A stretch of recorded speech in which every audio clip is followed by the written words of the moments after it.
अगर आप उस वक्त मियाँ जी की पट्टी में नहीं आते तो अभी मुझे आपको पट्टियां लगानी ना पड़ रही होती। डैडी जी आप भी ना लेने गए थे रेंट और लेकर आ गए बुखार। आप क्यों हमेशा मियाँ जी के ट्रैप में आ जाते हैं? बोले, रिप्लाई करें। अब पहले मुझे शीशे की किल्ली निकाल।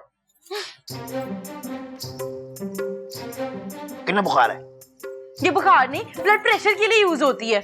लो दसो, इसका मतलब ये है कि डॉक्टर सारी जिंदगी मुझे धोखा देते रहे।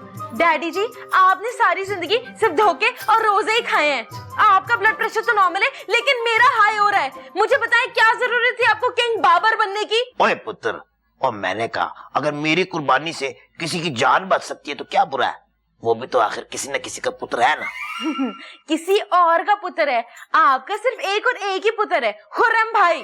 ओए वो मेरा पुत्र नहीं है, बंदे का पुत्र है। मेरा मतलब ये है कि अगर वो मेरा पुत्र होता तो मेरे बुखार का सुनकर वो दौड़ाना चला आता, वो सरगोदे में बैठ के माल्टे खा रहा होता। क्यों क्यों वो आपके लिए रनिंग आए? आपने कौन सा उनके लिए कोई गर्ल ढूंढी है मैरिज के लिए? और सेकंड टॉक ये कि अगर खुर्रम भाई यहाँ पर आ गए तो वहाँ पे आपकी प्रॉपर्टीज और जमीनों का लुक आफ्टर कौन करेगा? ओए जमीन से याद आया, ओए इस साल खुर्रम आया क्यों नहीं जमीनों का हिसाब किताब देने? और जाओ से फोन लगा और बोल वो क्यों नहीं आया हिसाब किताब देने, और आके इधर हिसाब किताब दे कर जाए। इस साल आपको अपने माल्टों का हिसाब किताब तब मिलेगा जब आप मियाँ जी से रेंट का हिसाब किताब लेंगे, समझे आप? ओए पुत्र, ओए बीमार बाप को इतना जदोकोब नहीं करते, और अगर थोड़ी देर और तू मुझे जदोकोब करती रही ना तो फिर मुझे खांसी का दौरा पड़ जाना है, और तुझे तो मालूम है मेरे खांसी का दौरा कितना तवील होता है। ओए पुत्र, और क्यों भरी जवानी में यतीम होना चाहती है? आप भी कभी कभार ऐसे यतीमों वाली शक्लें बनाते हैं ना कि इंसान को शेम के मारे चुप करना पड़ जाता है। बस अब आप चुपचाप लेट जाएं, हम बाद में बात करेंगे। Good night. लेटे। वो लेटा तो करवट ले लेना, मैं आपको थप्पी देती हूँ। ओए वो बस, ओए बस कर, और मैं खुद सो जाऊंगा।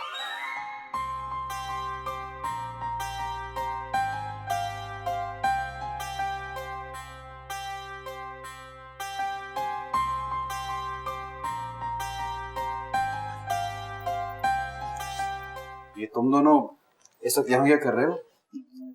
हम आपको नए जन्म की मुबारकबाद देने आए हैं। चलो शाहीन, अख्तर भाई के गले में जरा हारों का फंदा डालो। अरे नहीं नहीं, इसकी कोई जरूरत नहीं। क्यों जरूरत नहीं है सर? हार के बगैर तो जीत का मजा ही नहीं आता। आखिर अल्लाह ताला ने हमारी दुआओं का सिला दिया है। एक काम करते हैं, शाहीन अख्तर भाई के पीछे खड़ी हो ताकि मैं तस्वीर बनाऊं और फिर ये यादगार रहे। क्यों भाई, मैं कोई हज करके आया हूँ जो हार पहना के मेरी तस्वीर उतारोगे? अख्तर जी, रूफी इतने प्यार से कह रहे हैं, अब उसे मना तो मत कीजिए ना। रूफी अच्छे से तस्वीर लेना। खड़े रहो, मुंह पे मुस्कुराहट लाए, तू पिटकार डाली हुई ये फोटो आई जबरदस्त। ये लो, होगी तस्वीर, अभी हार भी ले जाओ। जाओ। अरे ऐसे कैसे चले जाएं? इतने दिनों से हमारा तालीमी सिलसिला मुनक़ता है। हम तो यहाँ पे इल्म हासिल करने आए हैं। इल्म हासिल करिए। मैं भी तो देखूं कि रात के अंधेरे में कौन सा इल्म हासिल होता है। शाहीन एक काम करो, मेरी नापा को और अख्तर भाई को ना अकेला छोड़ दो। आओ, जब तक मैं तुमको तुम्हारी बचपन की यादगार तस्वीरें दिखाता हूँ। आओ चाह। अरे हमारे इम्तिहान सर पर हैं और हम इस बार फेल नहीं होना चाहती। पापा, तुम जिस इम्तिहान में भी फेल हो जाओ मुझे कबूल है, और जब मुझे परवाह नहीं है तुम्हारे फेल होने की, तुम क्यों परेशान हो रही हो?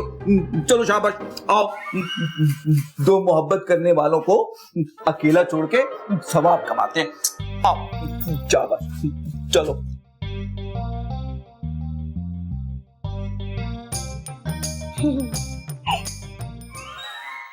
अरे रूफी हमारा हाथ छोड़ो।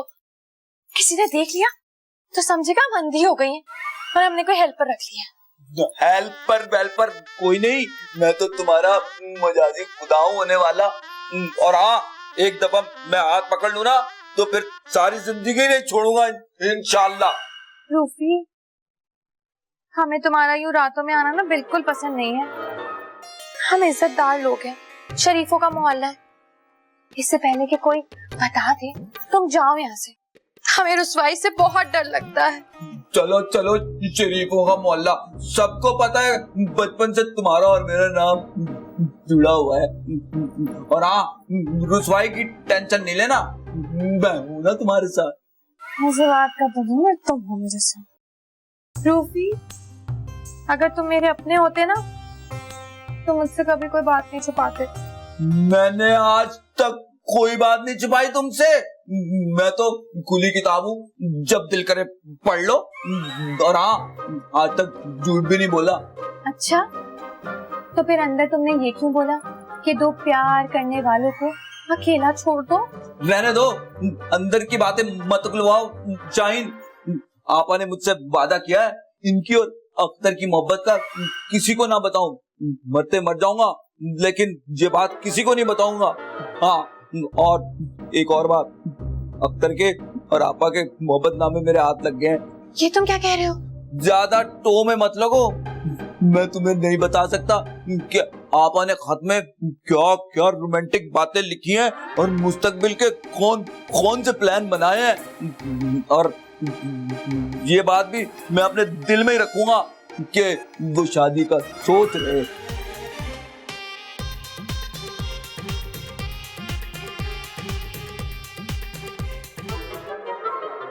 या अल्लाह, तेरा लाख लाख शुक्र है कि अख्तर की जान तूने बचा ली। हाय, आपको पता है, जब आप उस हालत में देखा तो मैंने जाते साथ ही जाए नमाज पे दुआ मांगनी शुरू कर दी कि या मेरे रब करम कर, मेरे अल्लाह करम फरमा। और आप ठीक हो गए, अल्लाह ताला ने मेरी दुआ सुन ली। पहले हराम मुर्गी खिलाई, फिर फूड पॉइजन कराई, और अब कह रही हो कि मेरे लिए दुआएं मांगती रही हो।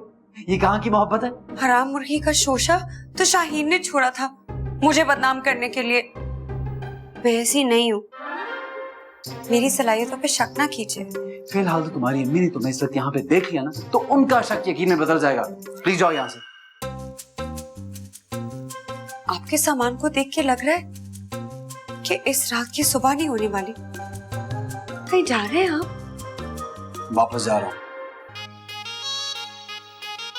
आप मुझसे ऐसे वादे करके, मुझे गुमराह करके कैसे छोड़ के जा सकते हैं? मैंने किसी को गुमराह नहीं किया, बल्कि मुझे तो ये लगता है कि अगर एक दिन और भी मैंने इस घर में गुजार लिया तो मेरी अपनी जिंदगी गुम हो जाएगी। मैं आपकी गुम जिंदगी की तलाश में आपका हाथ थाम कर आपको आपकी मंजिल तक पहुंचाऊंगी। देखो मैरीन, मुझे तो बस जाना ही है। तुम मेरी जिंदगी में क्यों आए और मेरी मुर्गी क्यों खाई? अगर तुमने जाना है तो मेरी मुर्गी वापस करो, वरना ये मुर्गा कहीं नहीं जाएगा। यही तो मसला है, बस यही मसला है कि तुम एक मुर्गाबी को मुर्गा समझ बैठी हो। मैं एक मुर्गाबी हूँ जो हर वक्त सफर में रहती है। बस मुझे तो जाना ही है। लेकिन मैंने तुम्हारे घर में रहना है और मैंने मुक्तदा से मंगनी तोड़ दी है, और अगर अब तुम मुझसे शादी नहीं करोगे तो मैं कहीं की नहीं रहूंगी।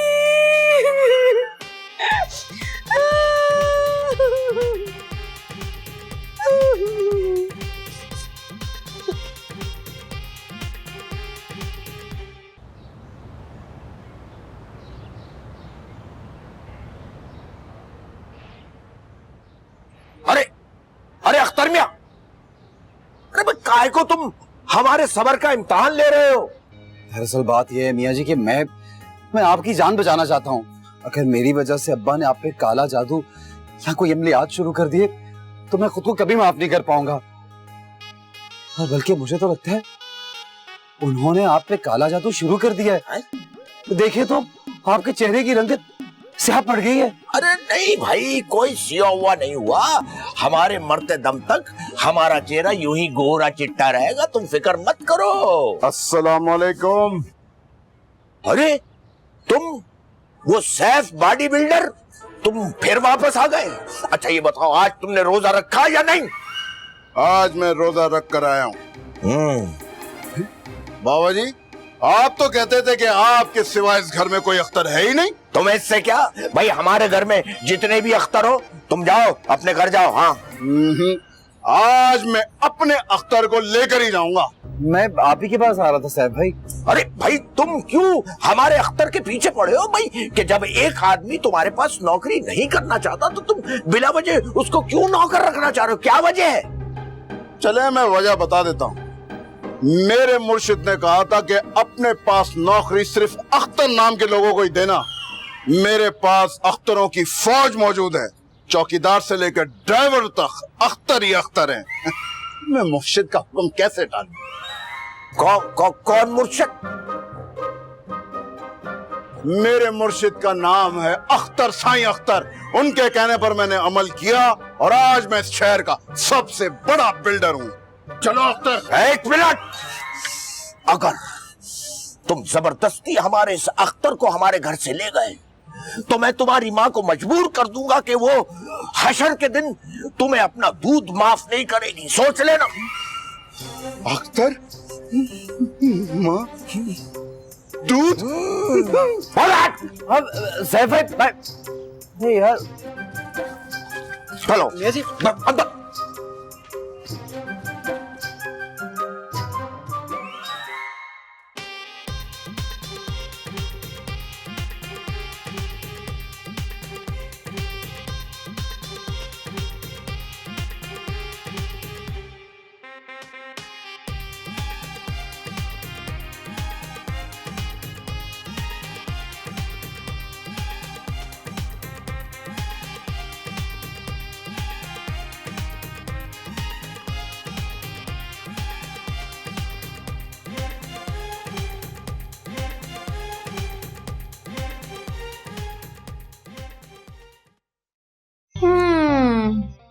ये प्यार भरे खत किसको लिख रही हो आप? फ्यूचर टेंस प्रैक्टिस कर रही थी। वो आएगा, वो खाएगा, गाड़ी में बिठाएगा, ले जाएगा। कौन? मुक्तदा भाई? हाँ मुक्तदा। तो फिर अख्तर जी से ये क्यों कह रही थी कि आप मुक्तदा से मंगनी तोड़ देंगी? तुम्हारी बचपन से आदत है दूसरों पे इल्जाम लगा के अपना उल्लू सीधा करने की।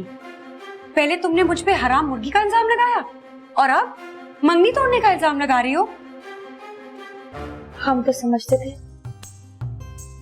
इस पूरे घर में सिर्फ एक ही झूठी लिखी, वो है हम। लेकिन आप तो हमारी भी उस्ताद निकली। बात हो गई आपा। तुम्हारी तो बचपन से आदत है झूठ बोलने की। अगर तुम्हारे पास इन बातों का सबूत है तो पेश करो। तुम्हारी फजूल बातों पे कोई यकीन नहीं करेगा। सबूत रूफी के हाथ में और रूफी हमारे हाथ में। कौन सा सबूत? आपका वो प्यार भरा खत जो आपने अख्तर जी को लिखा था। जब तुम सबूत सामने लेकर आओगी तब बात करेंगे। अभी फिलहाल जाओ, मुझे बहुत सारी पढ़ाई करनी है। ठीक है, आप पढ़िए। लेकिन अगर आपने अपनी इन हरकतों को ठीक नहीं किया ना आपा, तो आपका वो प्यार भरा खत शाम में अम्मी के हाथ में होगा। या अल्लाह, मारे गए मेरी इनकी बच्ची। और लिख।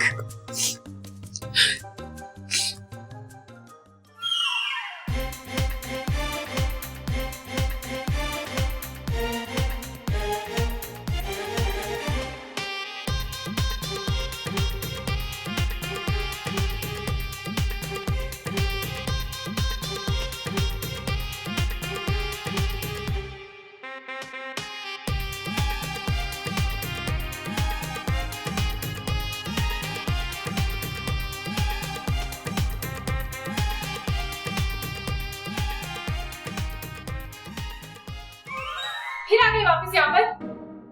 मैं तो खुश हो रही थी, कमरा मेरा हो गया और तुम हमेशा के लिए चले गए हो। चला ही गया था मैं हमेशा के लिए। तुम्हारे अब्बा जी की धमकी ने रोक दिया। तुम अब्बा जी की धमकी की वजह से नहीं, अपनी नियत की वजह से वापस आए हो।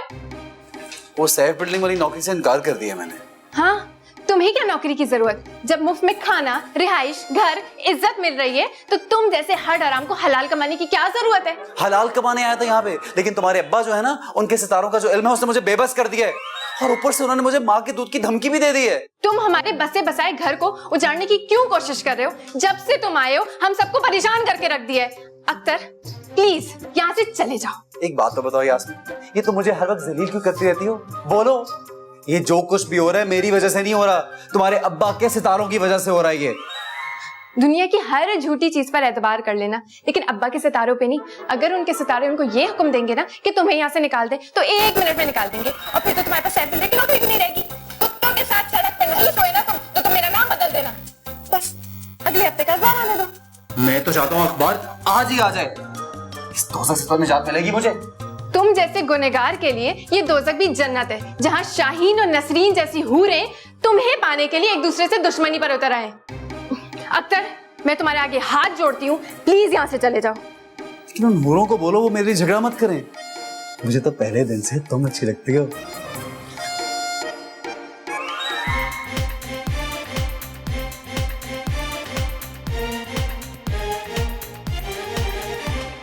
क्या बोल दिया मैंने? फिजी, फिजी, फजीला बतूल, फजीला बतूल। चुप करो, मुझे तुमसे एक जरूरी बात करनी है। मैं तुम्हें क्या इस पूरे मोहल्ले की साइंसदान लगती हूँ जिससे तुमने सारी इंपॉर्टेंट टॉक्स करनी होती हैं? ज्यादा बहाने मत बनाओ, तुम्हें मेरे साथ कल जाना होगा। वेयर? सदर तक। President? No no no no no no, daddy ji ने मना किया है कि प्रेसिडेंट नहीं जाना। जो भी प्रेसिडेंट जाता है ना वो मिसिंग पर्सन हो जाता है। अगर तुम मेरे साथ नहीं गई ना तो मैं तुम्हें तुम्हारे ही घर में मिसिंग पर्सन कर दूंगी।